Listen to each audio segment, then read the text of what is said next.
간단하게만 좀 정리할게요. 일단 첫 번째 두 점 사이의 거리 모든 상관 없을 거예요, 그죠? 좌표 평면상에서 두 점 사이의 거리에서 제일 중요한 거, 좌표 평면상 수직선에서 두 점 사이의 거리에서 제일 중요한 건 뭐다? 항상 누가 큰지 알 수 없는 상태라면 반드시 뭐가 붙어야 된다? 절대값이 붙어야 된다는 거 잊지 마세요. 알겠어요?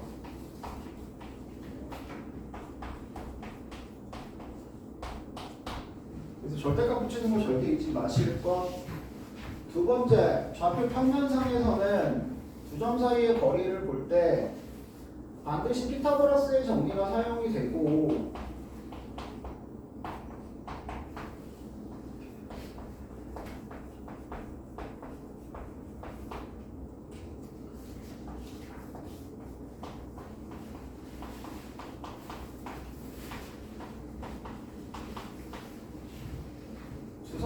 두 점 사이의 거리 선분의 길이는 루트 x좌표 차 제곱 더하기 y좌표의 차의 제곱이 된다. 알겠어? 축의 평행한 선분인 경우에 당연히 수직선과 마찬가지로 반드시 한쪽에서 다른 한쪽을 빼신 후에 절대값 붙어야 되는 거 잊지 마세요. 알겠어요? 반드시 절대값이 필요하다는 사실 절대 잊으시면 안 됩니다. 실질적으로 이제 니네가 문제에서 중요한 내용들이 뭐가 있냐면 최단거리 문제 같은 거 나왔을 때 요 점직선 사이, 점점 사이의 거리를 정확하게 해석을 하실 줄 알아야 됩니다. 그래서 실수 A, B에 대해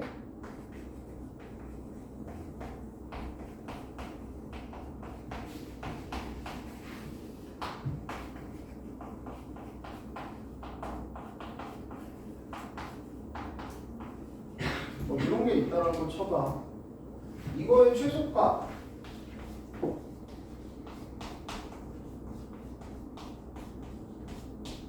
구하세요라고 하시면 정확하게 해석이 돼야 돼요. 이게 무슨 뜻이에요? A, B에서 3,1까지의 거리입니다. 이거는 A, B에서 1,5까지의 거리예요. 됐어? 그럼 이 둘의 합의 최소값은 삼각형의 성질 때문에 그냥 그린다 이거 뭐 누가 높네 낮네 그런 거 따지지 마. 얘를 점 P라고 하고 얘를 A, B라고 놨을 때 PA 더하기 PB의 최소값은 뭐가 된다? P가 어디에 있을 때? 성분 AB 위에 있을 때 최소값 AB가 됩니다 라는 거 다 알고 계시죠? 맞아요. 됐어? 이런 식으로 풀어나가는 거고 만약에 이게 문제가 최소값이라고 안 들어올 수도 있어요. 얘가 최소일 때 니네가 제일 좋아하는 거 점 P의 자취의 길이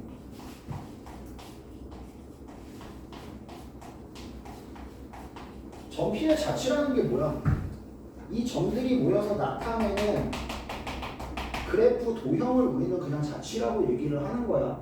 그리고 그 그래프 도형을 나타내어주는 식을 자취의 방정식이라고 얘기를 하는 거고. 알겠어? 그러니까 얘를 x, y, a, b라고 했을 때 a와 b의 관계식 그걸 우리는 자취의 방정식이라고 얘기를 한다고.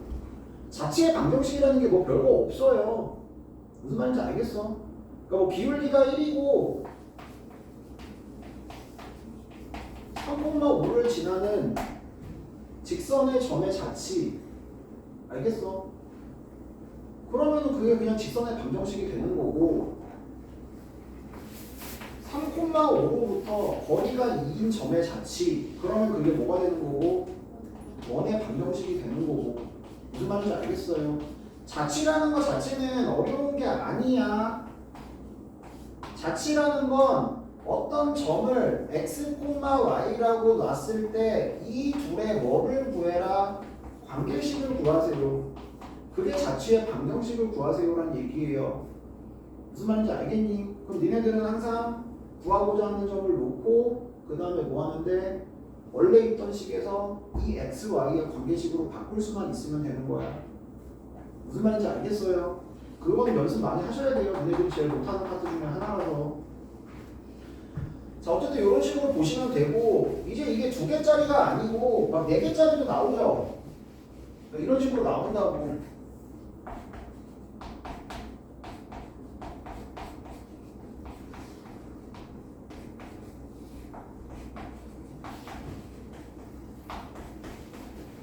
예를 들어서 이런 게 나와서 이게 뭐야? 처음 4개 잡고 요 4개 거리 합의 최소값 찾으라는 얘기잖아. 맞아요. 이 최소값 언제예요? 한 방에 못 가죠. 2개씩 묶어서 가는 거죠. 요 사각형의 대각선 그리시면 말 그대로 얘 더하기 얘의 최소값은 이게 되는 거고 얘 더하기 얘의 최소값은 얘가 되는 거야. 알겠니? 그래서 이 4개의 합의 최소값은 대각선 길이에 합의되고 그때의 점피는 대각선의 교점이 되는 거고 요런 게 그대로 해석이 돼서 문제를 풀 줄 알아야 된다는 얘기야. 해석이 안 되면 아예 못 풀지. 이게 뭔 식인지도 모르잖아. 알겠어? 그래서 점점 사이의 거리, 뭐 공식 못 외우는 사람은 당연히 없을 거고 정확하게 해석해서 문제 풀어 나갈 수 있어야 된다는 거 잘 기억하시고요. 됐어? 그리고 여기서 문제는 궁금하시면 한 번씩 풀어보시고요. 8번만 잠깐 볼게요. 수월 26호 하면 저는 25호 하면 죽고 어떻게 할까? 어떻게 해야 되나? 26호 하면 좋은데 27로 하겠다고?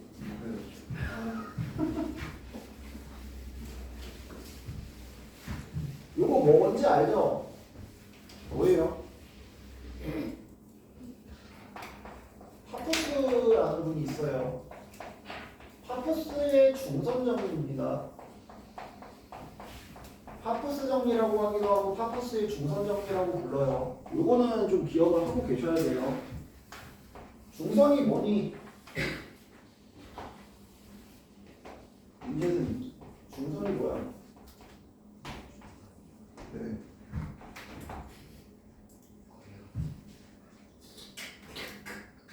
꼭지점에서 대변에 뭐를 연결한? 중점을 연결한 선을 중선이라고 합니다. 알겠어? 파푸스의 중선 정리가 뭐냐면 양 날개의 제곱의 합이랑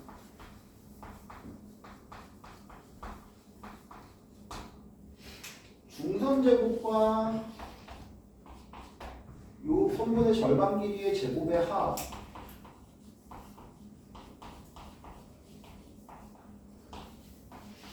같아요. 딱 봐도 빨간색이 길죠?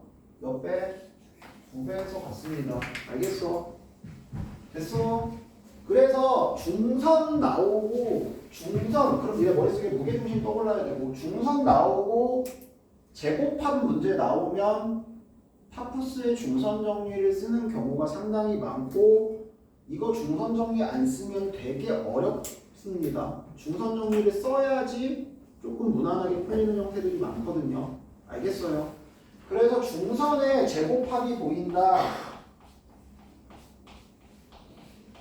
아, 파푸스 중선 정리를 쓰면 편하겠구나 라는 생각을 꼭 하고 계셔야 된다고. 알겠어? 제발 넘어갑시다. 내분점과 외분점.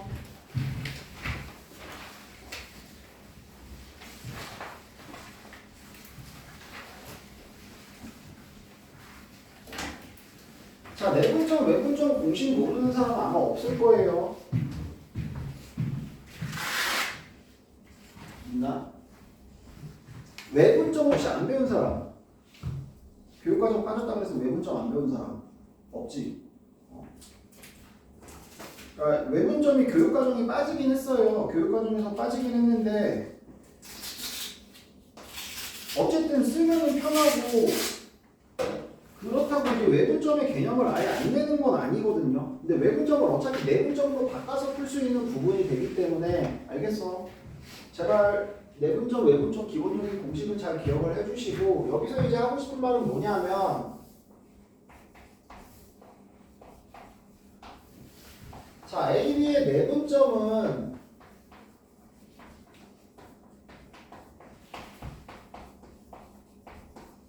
말 그대로 AB 중간 안쪽에서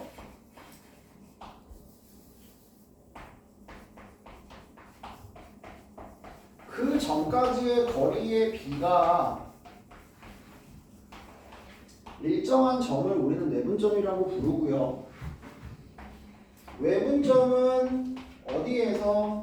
연장선에서 다시 얘기하면 선분 AB의 바깥쪽이죠. 맞아요. 연장선에서 AP 대 BP의 길이가 몇 대 몇이 되는 M 대 N이 되는 점을 우리는 외분점이라고 얘기를 합니다. 기본적인 공식은 다 알고 있죠.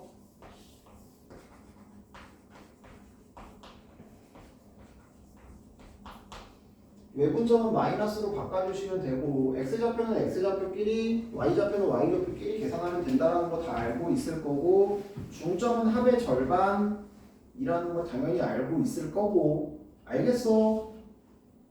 자, 근데 실질적으로 제가 항상 요거 나왔을 때 추천을 드리는 풀이는 야, 풀 때 이거 x자로 곱하는 거 실수할 수도 있고 계산이 상당히 더럽게 나올 수도 있단 말이야. 그래서 항상 뭘 추천을 드리냐면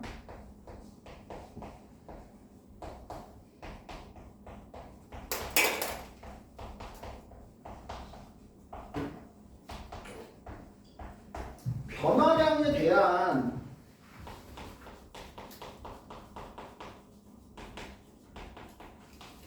비례배분 비례식으로 푸는 게 상당히 편합니다. 니네 아마 이렇게 이미 풀고 계시는 분들도 있을 수 있겠지만 요 풀이를 조금 익숙하게 만들어 주세요. 그러면 생각보다 되게 편해요.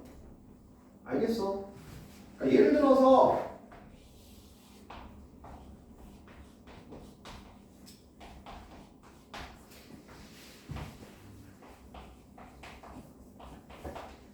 A, B에 2대3 내분점이라고 해봐. 2대3 내분점 어떻게 풀죠? 보통 공식으로 풀었나요, 지금까지? 어떻게 풀었어요? 그죠? 뭐냐면 요 길이의 B가 2대3이 된다는 얘기는 항상 작동은 해주시고요, 웬만하면. 지금 여기서 여기까지 X 변화량이 얼마예요? 10이죠? Y 변화량은 플러스 20이죠? 됐어? 여기가 2대3이면 어차피 이제 X 변화량, Y 변화량을 똑같이 2대3으로 나눠 가진다고 원래 내분점을 푸는 거잖아. 그럼 이것도 이렇게 풀면 된다고. 전체 10의 변화량 중에 여기서 여기까지의 변화량이 얼마라고? 5분의 2만큼이니까 4만큼 커지면 되는 거야. 전체 20 변화량 중에 5분의 2만큼 커지면 되는 거니까 얼마 커지면 된다고? 8만큼 커지면 되는 거라고. 그냥 마산에다가 4 더하고 1에다가 8 더하면 내분점의 좌표를 편하게 구해낼 수 있잖아. 무슨 말인지 이해돼요? 니네 이거 비례배분 초등학교 때 했잖아. 했어 안 했어? 얘 더하기 얘분의 얘만큼, 얘 더하기 얘분의 얘만큼 비례배분 이라고 초등학교 6학년 때 배우셨어요, 니네? 안 배웠어?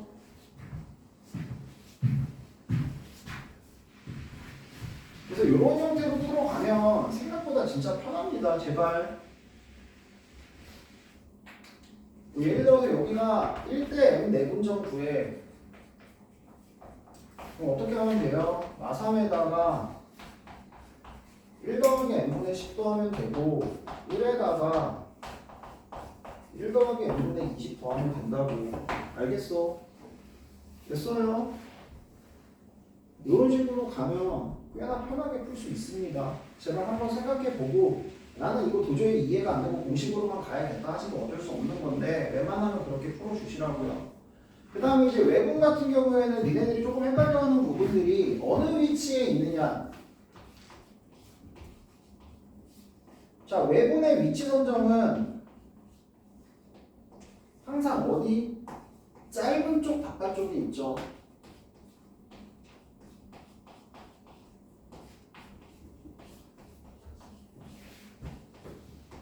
그리고 이제 보통 이거는 이제 내분점으로 바꿔서 풀어야 되긴 해요. 서술형이면.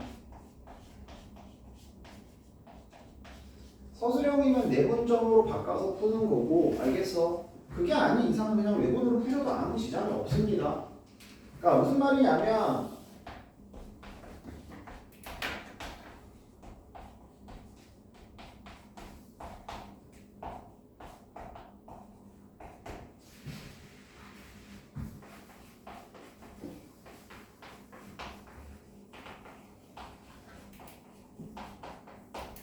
자, 3대2 외분점을 Q라고 해봐. 그럼 여기까지의 거리가 3이고 여기까지의 거리가 2란 말이야. 그럼 여기에 더 가까운 바깥쪽에 있어야 되니까 무조건 B의 바깥쪽에 있는 거야. 알겠어? 그리고 거기에 B가 몇 대 몇이라고? 2대 3이라고. 됐습니까? 그러면 당연히 여기는 K가 되고 HQ의 1대2 내분점이 B입니다로 푸셔야 된다고요. 왜냐면 외분 자체가 교육과정에서 빠져서. 알겠어? 근데 외분 자체가 교육과정에서 빠지긴 했는데 이런 식으로 그냥 낸단 말이야. AQ 대 BQ가 3대2니까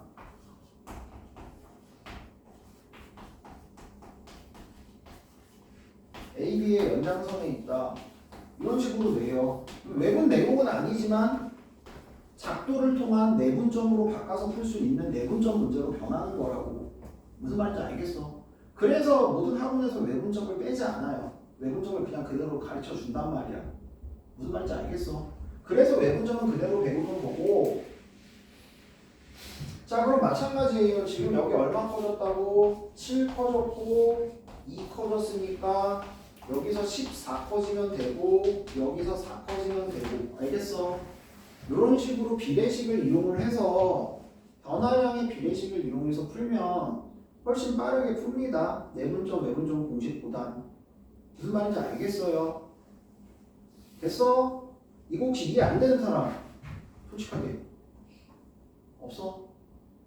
그래도 어느 정도 이제 고등학교 가서 1등급을 노린다 그러면 요거는 이해를 하셔야 돼요. 알겠어? 그 다음 마찬가지 항상 길이에 B를 주는 경우들이 많이 있습니다.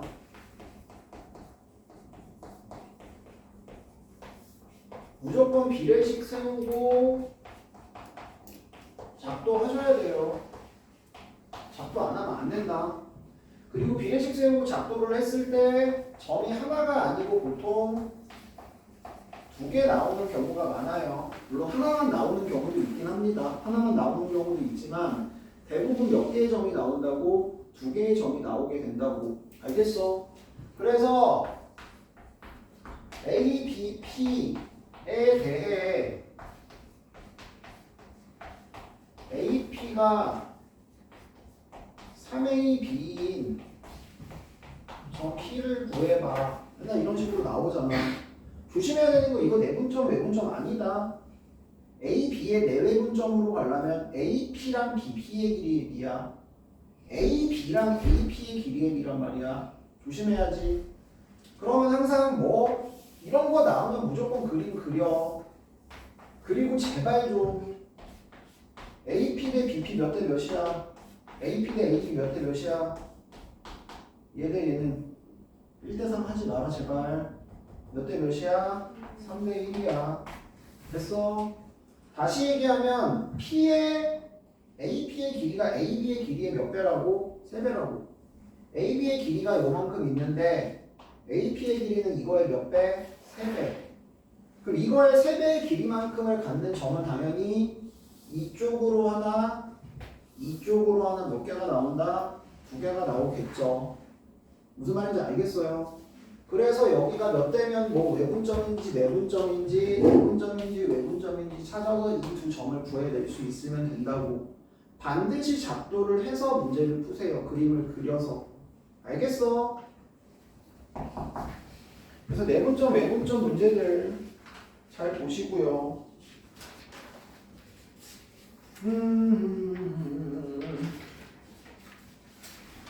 역해석 문제는 뭐 그렇게 나올 일이 그렇게 많지는 않으니까 좀 넘어가 보세요. 9페이지까지 넘어가서.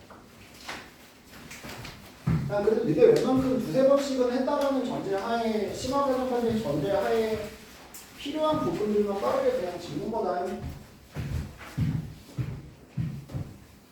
자, 삼각형에는 5가지의 50이라고 부르는 게 있습니다. 근데 그 밑에 두 개는 거의 안 나오죠.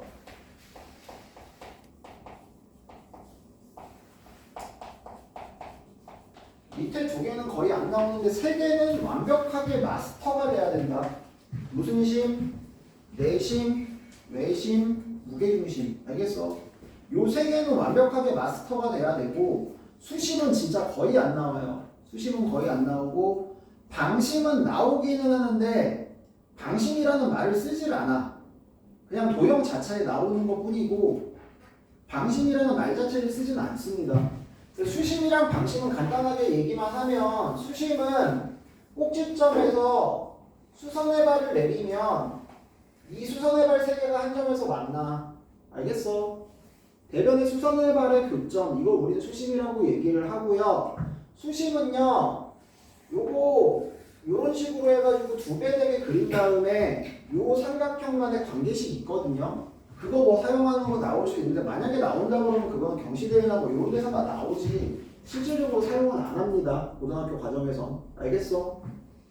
자, 방심은 니네들이 도형 보면 알아요. 방심은 몇 개 있냐면 3개 있죠.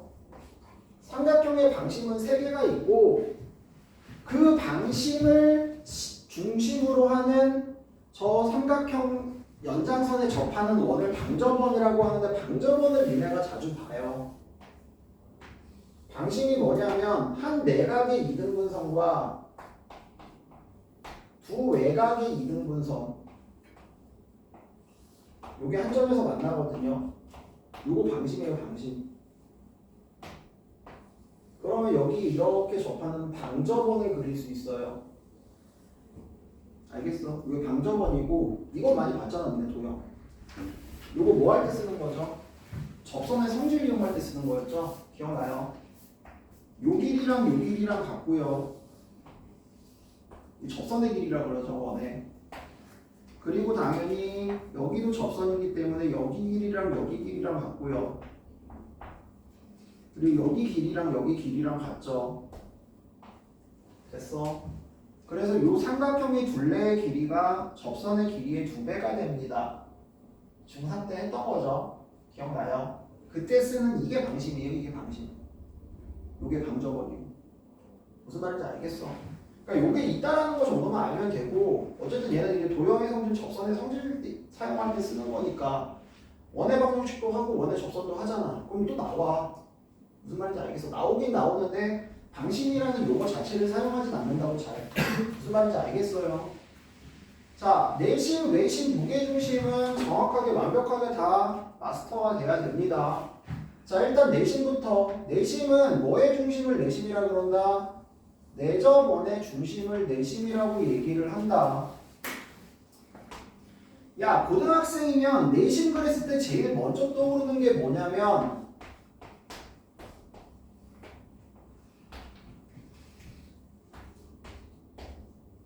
당연히 각 선분까지의 거리가 반지름으로 같다라는 성질이 있고, 넓이가 뭘로 계산이 된다? 2분의 1 r 곱하기 세변의 길이의 합으로 계산이 된다. 다시 얘기하면 이 삼각형 세 개의 합으로 계산이 된다. 요게 제일 먼저 나오셔야 돼요. 알겠어? 중학교 때는 이거보다는 이제 변의 길이나 합동이나 뭐 이런 걸 먼저 썼지만 고등학생 때는 대부분 내접원의 반지름 길이 구하세요 문제 나오면 다 이걸로 풀거든요. 거의. 그래서 요게 제일 먼저 떠오르셔야 돼요. 알겠어요? 그리고 너무나 당연하게 뭐예요? 요 점에서 직선까지의 거리가 같다는 뭐의 각의 이등분선의 정의죠. 됐어. 각의 이등분선의 정의, 다시 얘기하면 저 내심은 항상 각의 이등분선의 교점이다라는 거 기억하셔야 되고, 합동이 돼서 요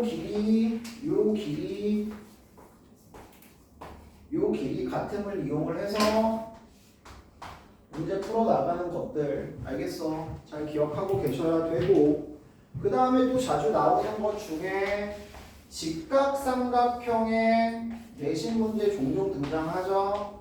직각삼각형의 내심에서는 항상 이쪽에 뭐 생기는 거, 정사각형 생기는 거 활용하고 피타고라스 이용해서 문제 풀어나간다라는 거 잊으시면 안 됩니다. 알겠어요?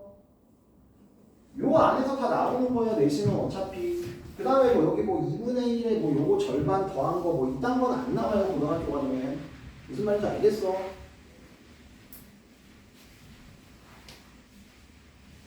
그리고 각의 이등분선 나왔으니까 다시 한번 얘기하자면, 각의 이등분선 그러면 각의 이등분선하고 여기 교점 나왔어. 그럼 무조건 뭐 나와야 돼?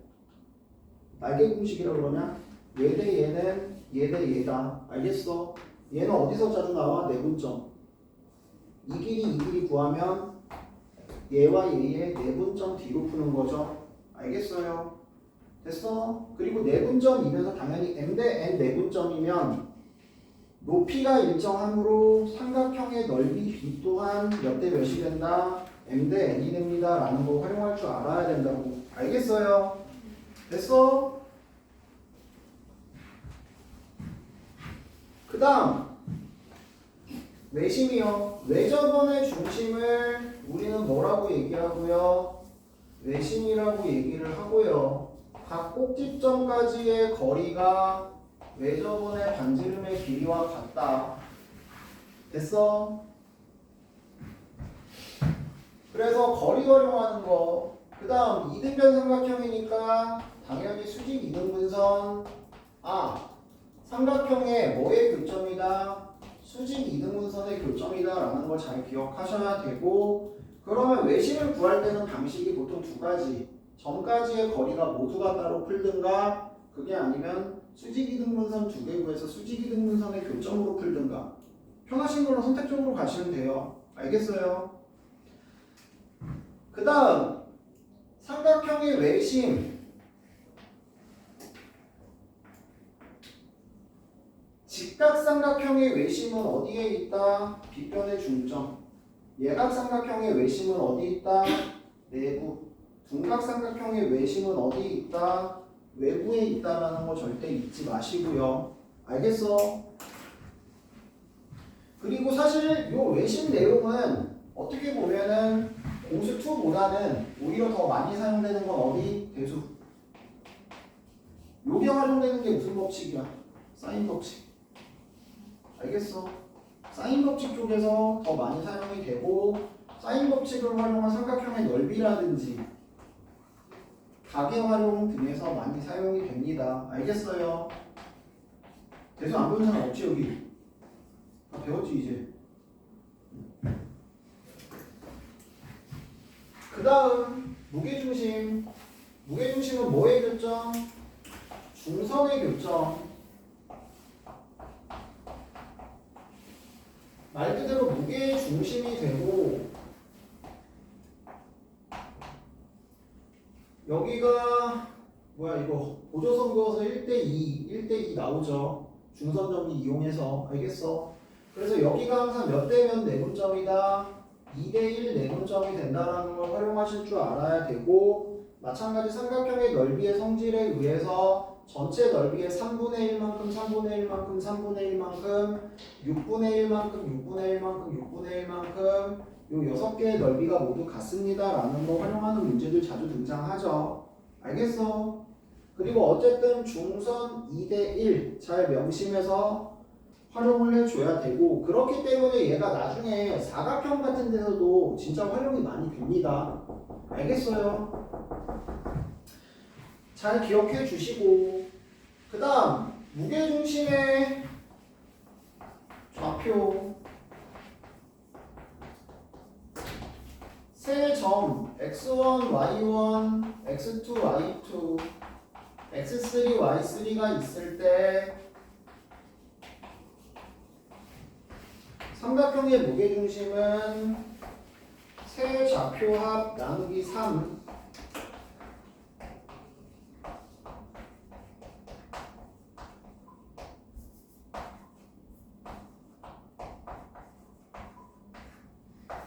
된다라는 거 기억하시고, 그 다음에 또 이제 활용되는 것들 m된 내분점, 얘네들의 무게중심, 얘는 원래 무게중심하고 일치하죠.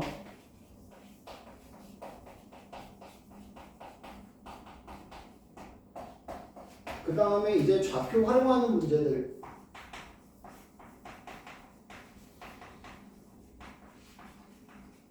얘의 뭐 중점이 어디고, 뭐 얘랑 얘의 무게중심이 어디고, 뭐 그러면은 그건 이제 내분점이랑 외분점 공식 활용해가지고 x1, x2, x3가 관계식구에서 문제 풀어나가는 형태들이 있어요. 근데 대부분 이걸로 해결이 되고, 알겠어? 안 되는 경우에는 어쩔 수 없이 x1, 2, 3의 합을 구해내도록, 알겠어? 그렇게 해서 문제를 내기도 합니다. 그럼 이제 문제가 좀 더 복잡해지는 거죠. 그래서 무게중심 잘 기억해 주시고, 그 다음 사각형 다시 한 번만 마찬가지 정리를 해 보시면, 사각형 그랬을 때 사다리꼴부터 나오죠. 자, 사다리꼴은 한 쌍의 변이 평행한 사각형을 사다리꼴이라고 부르고, 사다리꼴의 넓이 모르는 사람 없죠.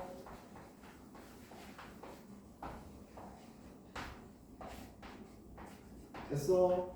그리고 사다리꼴 중에 등변 사다리꼴이라는 게 있습니다.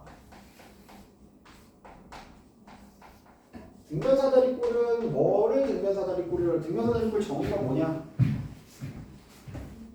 지현아, 등변 사다리꼴 정의가 뭐야?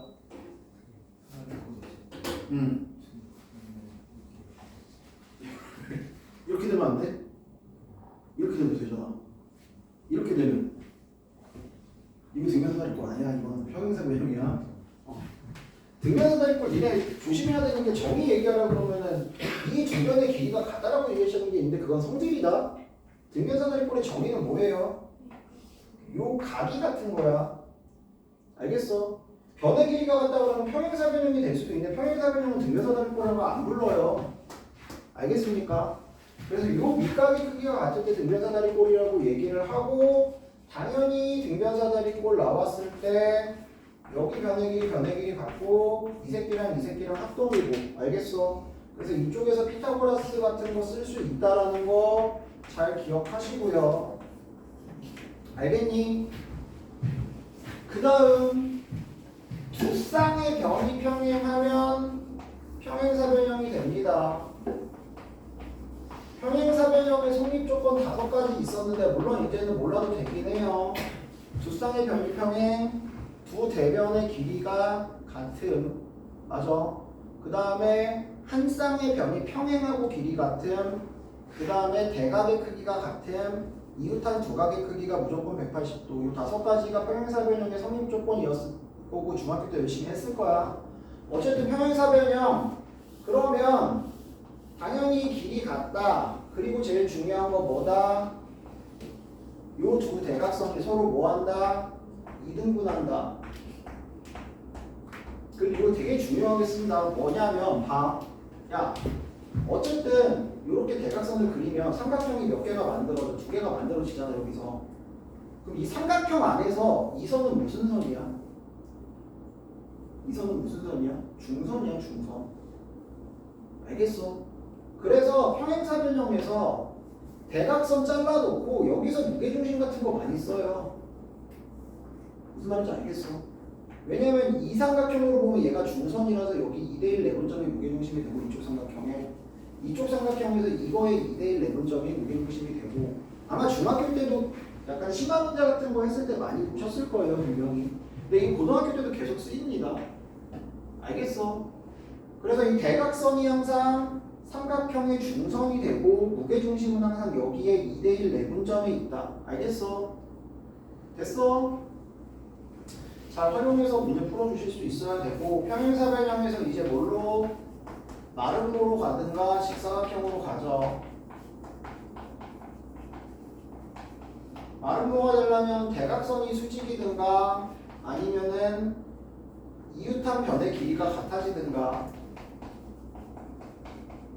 직사각형은 이웃한 각이 같아지든가 또는 대각선의 길이가 같아지든가. 알겠어? 그리고 여기서 다시 합쳐지면 정사각형이 되죠. 이 조건이 추가가 되면 혹은 이 조건이 추가가 되면 정사각형이 되는 거고. 알겠어? 그래서 여기도 마찬가지 대각선이 수직이든군 대각선의 길이가 아예 같은 얘네들을 활용을 해서 문제를 풀어 나간다는 걸 잘 기억을 해주시고, 그래서 평행사변형 나왔을 때 평행사변형이 되도록 마름모가 되도록 맨날 이런 조건들 구하세요, 점의 좌표 구하세요 문제 나온다고. 그죠? 제일 우선적으로 푸는 게 대부분 뭐다? 대각선의 중점이 위치한다.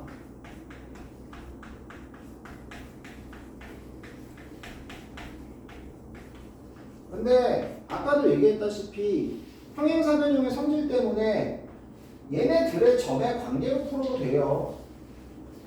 이 점에서 이 점까지의 AD의 무슨 변화량, XY 변화량의 값과 BC의 XY 변화량의 값이 같습니다를 이용해서 풀어도 지장 없다. 마찬가지 여기서 여기까지의 변화량과 여기서 여기까지의 변화량이 같습니다로 풀어도 돼요. 반드시 대각선의 중점으로 풀 필요는 없다고.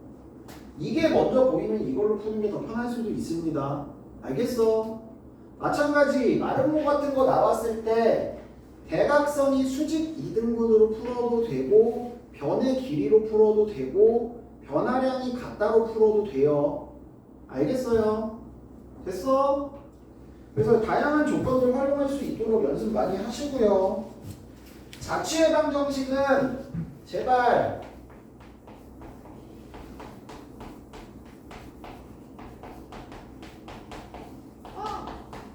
뭔가 직관까지 운전할 것 같은데? 지금 한 40분 되냐? 1시간에 할 수 있는 게 많지 않아 생각보다. 에이!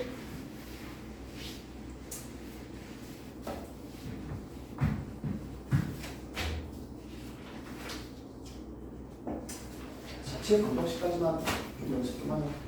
야, 자취의 방정식은 직방은 그냥 다음 시간에 할게요.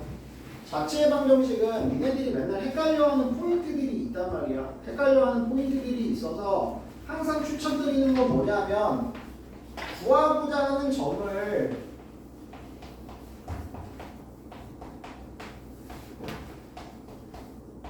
놔야 되잖아. 그리고 이 x, y의 관계식을 찾는 거야. 그 관계식이 1차 함수가 나올 수도 있고 2차 함수가 나올 수도 있고 뭐 선분이 나올 수도 있고 점이 나올 수도 있고 원의 방정식이 나올 수도 있고. 알겠어? 어쨌든 이 관계식을 찾는 건데 보통 문제에 있는 식에 x, y가 있단 말이야. 그지? 어떤 직선 위에 점 그거에 가지고 뭐 그거에 내분점을 P라고 하자. 그러면 여기 x, y가 문제에 있단 말이야. 그러니까 니네들이 헷갈려 한다고. 그래서 일단 추천드리는 건 아예 애초에 거의 안 쓰는 문자 누구냐면 라지 x, 라지 y로 보세요. 그리고 라지 x, y의 관계식을 찾아. 그리고 나서 마지막에 그냥 라지 x만 스몰 x로 라지 y만 스몰 y로 바꿔서 쓰면 되는 거야. 무슨 말인지 알겠어?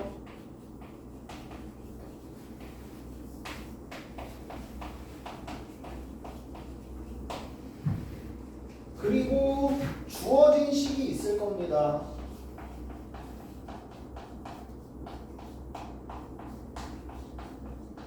주어진 식 위의 점은 항상 a, b로 바꿔서 놓고요. 알겠어? 그래서 이 관계식을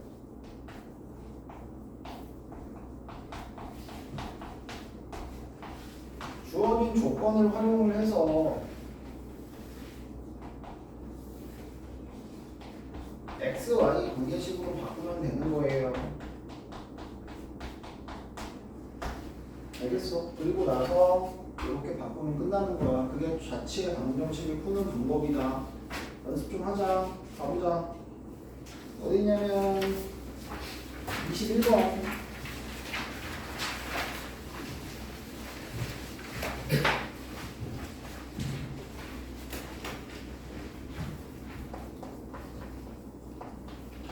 점 P가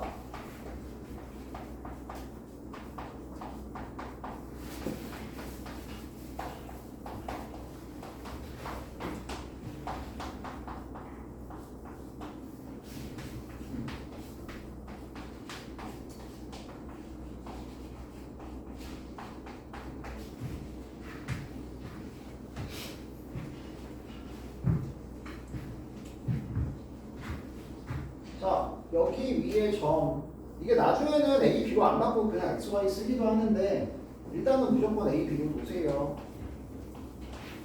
그리고 2A 빼기 B 빼기 4는 0이라는 관계식이 있습니다.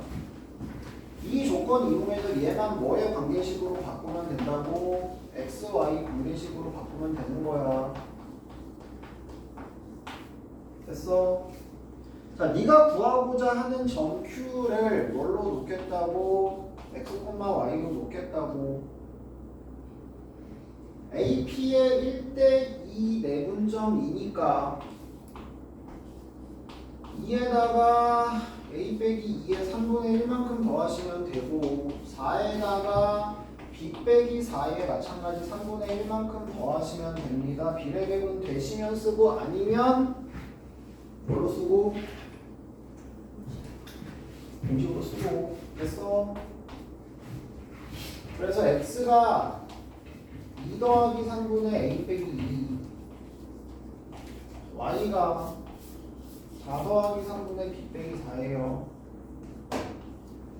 네가 해야 되는 건 a, b를 x, y로 바꾸는 거라고.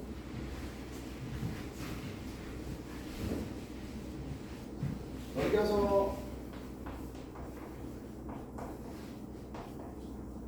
정리. 오이씨. 됐어. 넘겨서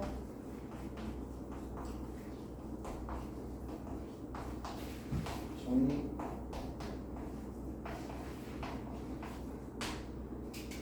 그대로 갖다 대입해 주시면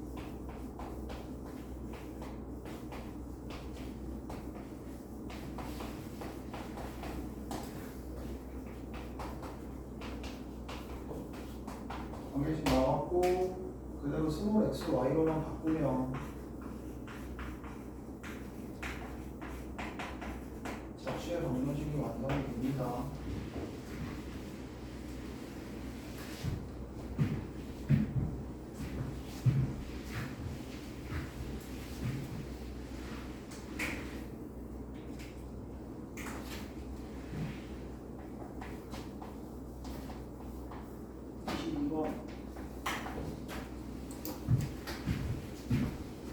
콤마사 4콤마일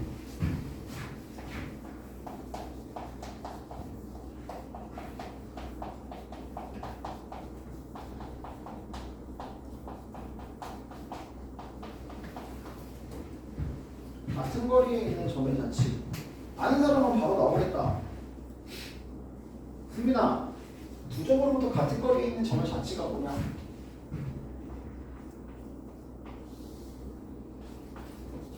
같은 거리에 있는 점의 자치 수직 이등분선이죠.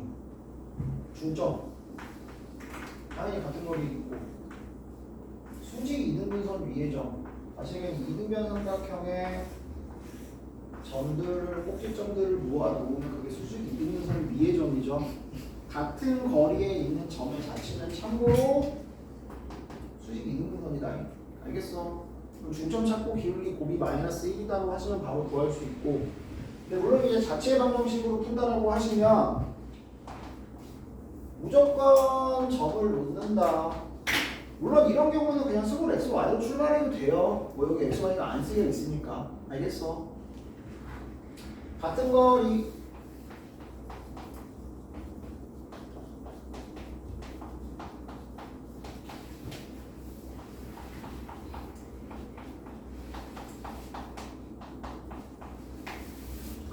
이거를 제곱해서 전개하면 x제곱, y제곱은 어차피 다 날라가고 x제곱, y제곱 다 날라가고 됐어. 스몰 x 바로 바꿀게요. 이렇게 구해낼 수 있다고. 알겠어? 됐어? 그 다음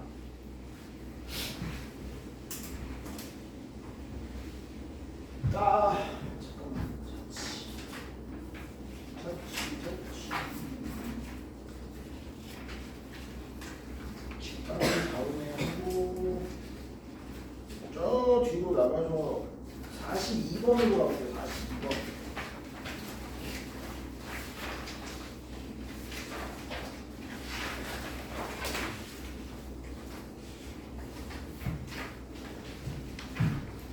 두 직선의 가계이 등분선의 자치의 방정식을 구하세요.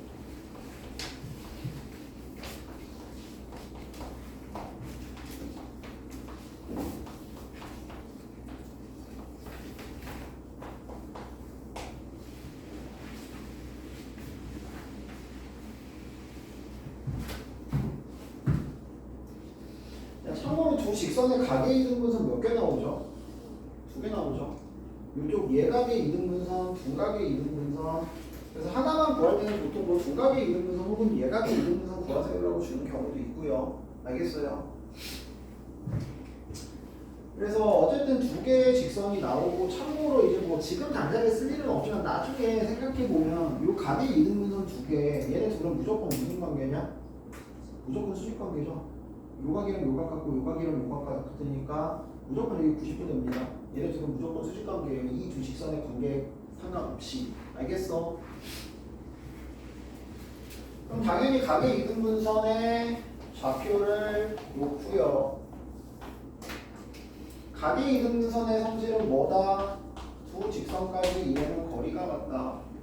점과 직선 사이 거리 공식은 혹시나 까먹었으면 다시 한번 확인. ax 더하기 by 더하기 c는 0. 일반형으로 무조건 바꿔놓고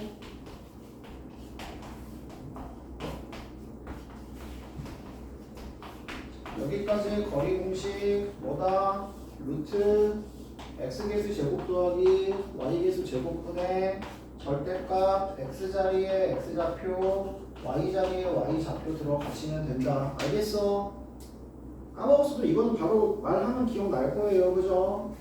재승이 알겠어? 루트 있는 그거 위에 것까지 거리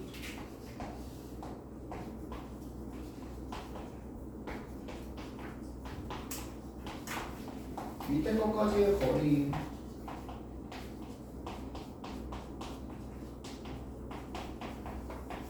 됐어?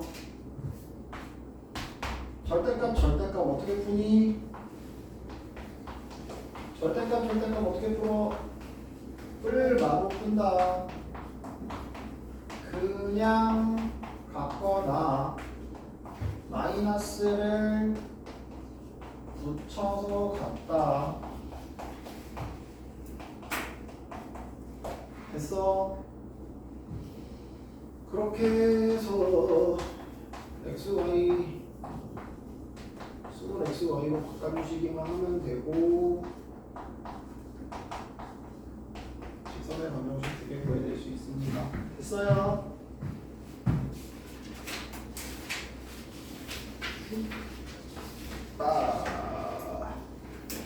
저 맨 앞으로 다시 가서 하나만 하고 가자. 맨 앞으로 가서 4페이지 6번 잠깐만 볼게요. 이것도 이제 자주 나오니까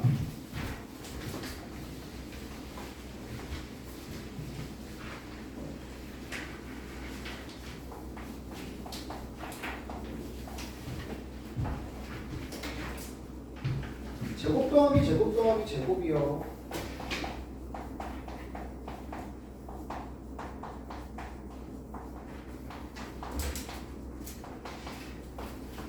그러니까 이게 보이시면 니네들은 머릿속에 당연히 뭐가 있어야 되냐면 2차식의 최대 최소가 머릿속에 있어야 돼요. 어차피 저거 제곱하면 2차식 나오잖아. 그죠? 2차식의 최대 최소 만약에 저게 어디 위의 점에서 한 문자로 바꿀 수 있으면 한 문자에 관한 2차식의 최대 최소가 되고 반드시 그래프와 꼭지점의 위치 범위 잡아서 최대값 최소값을 찾을 줄 알아야 된다. 최대 최소 나왔는데 그래프 안 그리는 애들은 저는 사람 취급 안 할 거예요. 최대 최소는 무조건 그래프 그려야 된다. 그리고 범위가 필요 없더라도 항상 범위를 잡는 습관을 들여놓으셔야 돼요. 알겠어요? 자, 그리고 이 문제 같은 경우에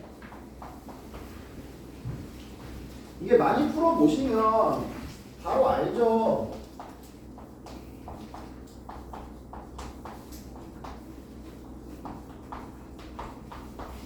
임의의 점에서의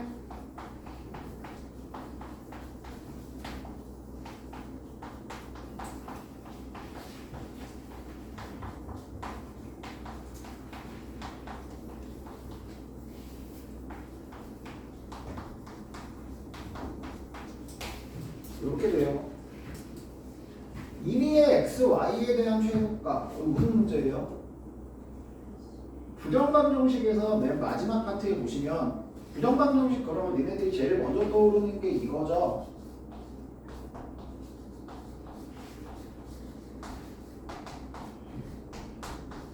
정수조건, 자연수조건의 부정방정식은 항상 이렇게 바꿔놓고 곱이 정수가 되도록 하는, 알겠어? 곱이 정수가 되도록 하는 x, y 값 결정하는 문제들 있잖아요. 요런 때가 제일 먼저 나오는 부정방정식이었고, 그 다음에 두 번째 부정방정식이 뭐였냐면 완전제곱식을 만들 수 있을 때, 맞아, 실수조건의 부정방정식에서 완전제곱식을 만들 수 있다면 만약에 뭐 는 0이야 그럼 반드시 얘가 0, 얘가 0이 되는 거고, 실수조건의 최대 최소 물어봤을 때 제곱 더하기 제곱을 만들 수 있다면 얘네들이 00일 때 최소값 K를 갖습니다. 얘네들이 00일 때 최대값 K를 갖습니다. 라는 부정방정식 실수조건이 있었습니다. 기억나요? 그리고 XY에 관한 2차식일 때 X에 관한 내림차순으로 정리하신 후에 X에 관한 판별식이 0보다 크거나 같다를 이용을 해서 2차 부등식을 통해 X, Y 값의 범위 구하는 문제. 알겠어? 혹은 값을 구하는 문제, 마찬가지 부정방정식에서 나왔던 내용이에요. 기억나냐? 자, 이게 결국에 뭐에 대한 얘기냐면 x, y에 관한 2차식, 다시 얘기하면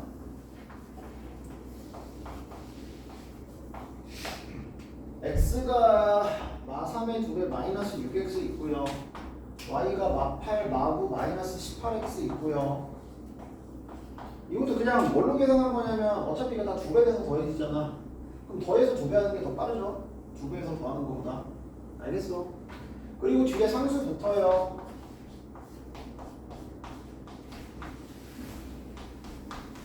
이렇게 붙고. 됐어? 그럼 이거 완전제곱식 만듭니다.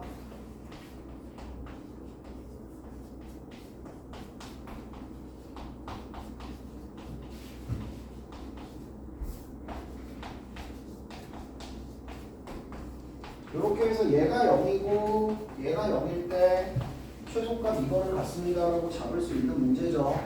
됐어? 근데 이거를 하는 이유가 뭐냐? 당연히 이제 부정방정식 최소값 최대값 당연히 기억해야 된다. 그리고 두 번째, 야 이거 계산하면 결국에 전피가 뭐가 나올까? 그리고 니네 최대 최소 할 때 제발 이거 완전제곱식 만드는 거는 이제 거의 하수급이고 완전제곱식 안 만들고 풀어야지. 바로 어떻게 풀어야 돼요?